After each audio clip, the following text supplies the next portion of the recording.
أعوذ بالله من الشيطان الرجيم بسم الله الرحمن الرحيم بسم اللہ الرحمن الرحیم۔ السلام علیکم ورحمۃ اللہ وبرکاتہ۔ Learn and teach official channel اور learn and teach Facebook page پہ خوش آمدید۔ آج ہمارا سبق ہے درس تجوید کے سلسلے میں مدات کا۔ اس کا ہم نے پہلے ایک سبق پڑھ لیا تھا۔ اس کے اندر ہم یوں سمجھے کہ 3 سبق ہیں۔ پہلا سبق اس میں ہے مد اصلی کا۔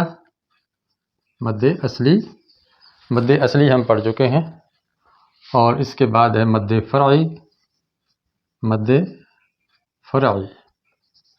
اصلی کا مطلب بالکل اصل کا معنی ہوتا ہے جڑ اور بنیاد۔ جیسے آپ دیکھتے ہیں کہ یہ ایک درخت ہے اور یہ اس کی جڑ ہے جس کے اوپر یہ درخت استوار اور قائم ہے۔ جڑ ختم ہو جائے تو درخت باقی نہیں رہتا، خشک ہو جاتا ہے، پتے جڑ جاتے ہیں۔ اسی طرح یہ جو مد اصلی ہے اس کا ہونا ضروری ہے، اور یہ کب ہوتی ہے کہ جب زبر کے بعد الف ہو جائے، یا پھر کھڑی زبر ہو۔ اسی طرح زیر کے بعد یا جزم والی ہو جائے یا کھڑی زیر ہو۔ اس طرح پیش کے بعد واو جزم والی ہو یا پھر اس پر الٹی پیش ہو، تو یہ مد اصلی ہوتی ہے۔ اس کا کرنا ضروری ہے، اگر یہ نہیں کریں گے تو معنی بالکل تبدیل ہو جائے گا۔ یہ مد اصلی ہے، یہ جڑ اور بنیاد ہے۔ اس کے بعد مد فرعی ہے۔ وہ کیا ہے کہ اگر مد اصلی کے بعد حمزہ آ جائے، یہ مد اصلی ہے، با زیر یا بی اتنا لمبا کرنا، یہ اصلی مد ہے۔ اس کے بعد اگر حمزہ آ جائے یا با پیش واو بو، یہ مد اصلی ہے۔ اور اگر اس کے بعد حمزہ آ جائے، بشرطے کہ وہ حمزہ یا زبر والا ہو یا زیر والا یا پیش والا، اس وقت یہ مد فرعی ہے اور یہ زیادہ لمبی ہو جاتی ہے مد۔ یہاں تھا با اور یہاں ہو جائے گا با بی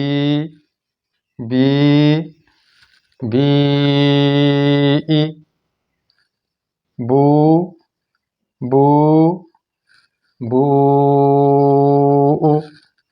تو یعنی یہ 3 گنا مد زیادہ ہو جاتی ہے۔ ہم اس کو چھوٹی مد بھی کہہ سکتے ہیں۔ پچھلی دفعہ میں نے ایک اصطلاح استعمال کی تھی، چھوٹی مد۔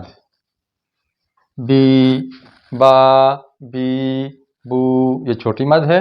با بی بو یہ بڑی مد ہے۔ اس کو ہم مد فرعی بھی کہتے ہیں اور بڑی مد بھی کہتے ہیں۔ اسی طرح ہم نے پڑھا تھا کہ اگر چھوٹی مد کے بعد اس طرح کا حمزہ آ جائے، الف کی شکل کا اس طرح کا حمزہ آ جائے، تو تب بھی بڑی مد ہو جاتی ہے، 4 گنا بڑی ہو جاتی ہے۔ با بی بو، اس طرح کر کے یہ 3 سے 4 گنا لمبی مد ہو جاتی ہے۔ اب فرق کیا ہے اس میں اور اس میں؟ لینتھ میں تو تقریباً برابر ہیں، لیکن اصطلاحی طور پہ اس مد کو کیا کہتے ہیں؟ مد متصل۔ متصل کا معنی ملا ہوا، یعنی یہ جو حمزہ عین کے سرے والا آ جائے تو یہ سمجھو کہ یہ اسی لفظ کا حصہ ہے، اور جب الف کی شکل میں آ جائے حمزہ تو اس کا مطلب ہے کہ یہ اگلے لفظ کا حصہ ہے۔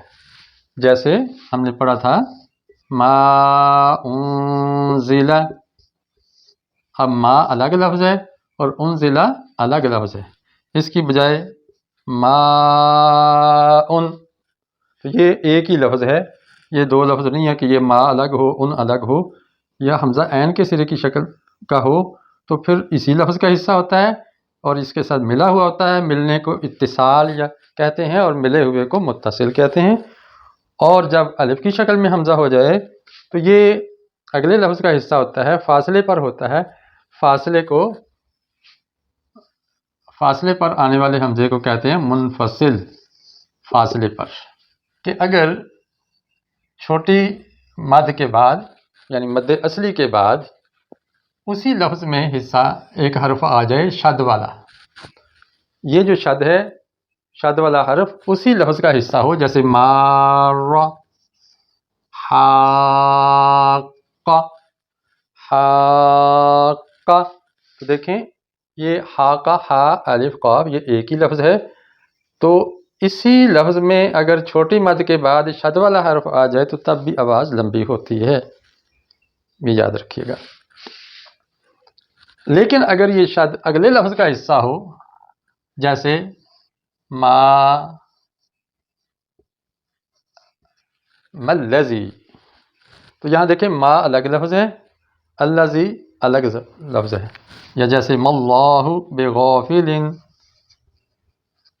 اب یہاں زبر کے بعد الف ہے، ما مد اصلی ہونی چاہیے، چھوٹی مد ہونی چاہیے، آگے شد آ گئی ہے تو اس کی آواز تو 3-4 گنا لمبی ہونی چاہیے تھی جیسے ہم نے یہاں پڑھا، تو بھئی یہاں نہیں ہوگی، کیوں کہ یہ جو شد ہے اگلے لفظ کا حصہ ہے، ما الگ لفظ ہے اور اللہ الگ لفظ ہے، اور جب چھوٹی مد کے بعد مد اصلی کے بعد شد آ جائے اور وہ اگلے لفظ کا حصہ ہو، اگلا لفظ ہو جس کے اندر شد ہے، تو اس وقت اس کی اصلی مد بھی ختم ہو جاتی ہے، پھر الف کو نہیں پڑھنا، صرف زبر کو اگلی شد کے ساتھ ملا دینا ہے، گویا مد بالکل ختم ہو جاتی ہے، شد جو ہے مد کو ختم کر دیتی ہے، ماللہ، سوائے اس شد کے جو اسی لفظ کا حصہ ہو۔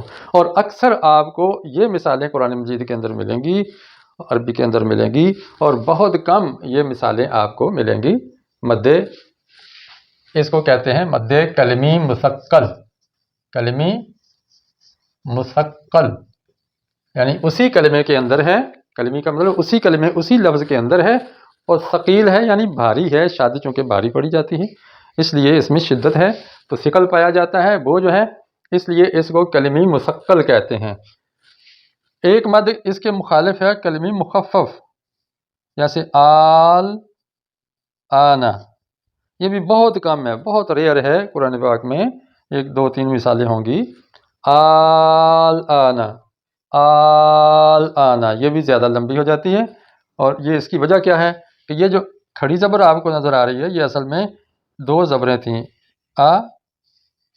ال، آنا، تو یہ بھی دراصل 2 لفظ ہیں، ایک آ اور ایک الآن، آ حمزہ استفہامیہ ہے کہ آ کا معنی دیتا ہے، الآن کا معنی ہے اب، تو یہ گویا الگ لفظ ہے، یہ الگ لفظ ہے، اور 2 حمزہ اکٹھے آ جائیں حرکت والے تو ان کو ایک کر کے تو ایک کو الف چھوٹا سا بنا دیا جاتا ہے، اور ظاہر ہے اب یہ مد ہو گئی ہے، کھڑی زبر پر مد ہوتی ہے، ہم نے دیکھا یہاں پہ مد اصلی ہوتی کھڑی زبر پہ، تو جب کھڑی زبر کے بعد ساکن آ جائے تو پھر ہم اس کو لمبا کریں گے زیادہ، آل آنا، اس طرح پڑھیں گے۔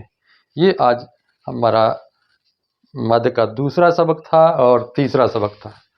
پہلا سبق ہم نے یہ پڑھا، یہ والا، یہ پہلا سبق ہے مد کا، زبر کے بعد الف آ جائے یا کھڑی زبر آ جائے، زیر کے بعد یا جزم والی آ جائے یا کھڑی زیر آ جائے، پیش کے بعد واو جزم والی آ جائے یا کھڑی پیش آ جائے تو مد اصلی ہوتی ہے۔ دوسرا سبق ہم نے یہ پڑھا ہے کہ اگر اسی اصلی مد کے بعد حمزہ آ جائے، چاہے اسی لفظ کا ہو چاہے اگلے لفظ کا ہو، تو تب مد 3 سے 4 گنا لمبی ہو جاتی ہے۔ تیسرا سبق ہم نے یہ پڑھا ہے کہ اگر مد کے بعد شد آ جائے، چھوٹی مد کے بعد شد آ جائے تو اس وقت کیا ہوگا، تو ہم نے پڑھا کہ اگر وہ شد اسی لفظ کا حصہ ہے تو پھر اس کو کلمی مثقل کہتے ہیں اور وہاں پر مد زیادہ ہوگی، اور اگر شد اگلے لفظ کا حصہ ہے تو وہ مد کو پچھلی مد کو بھی ختم کر دے گی۔ تو یہ ہم نے 3 سبق مد کے پڑھ لیے ہیں، ایک ہے یہ کلمی مخفف کا، تو یہ بھی ہم نے اس کا ضمنی سبق پڑھ لیا ہے، امید ہے آپ کو اس کی سمجھ آئی ہوگی۔ انشاءاللہ قرآن مجید کی کچھ آیات سے ہم اس کی آپ کو مشق بھی کروا دیں گے، اور اگر آپ خود دیکھنا چاہیں نورانی قاعدے سے، قرآنی قاعدے سے، یا قرآن ناظرہ سکھانے کے لیے جو بہت ہی اچھے قواعد مرتب ہیں اور مارکیٹ میں دستیاب ہیں، اس کے اندر بھی آپ یہ مد والا سبق دیکھ کے اس کو اچھی طرح مشق کر سکتے ہیں۔ اسی کے ساتھ اجازت چاہتا ہوں، السلام علیکم ورحمۃ اللہ وبرکاتہ۔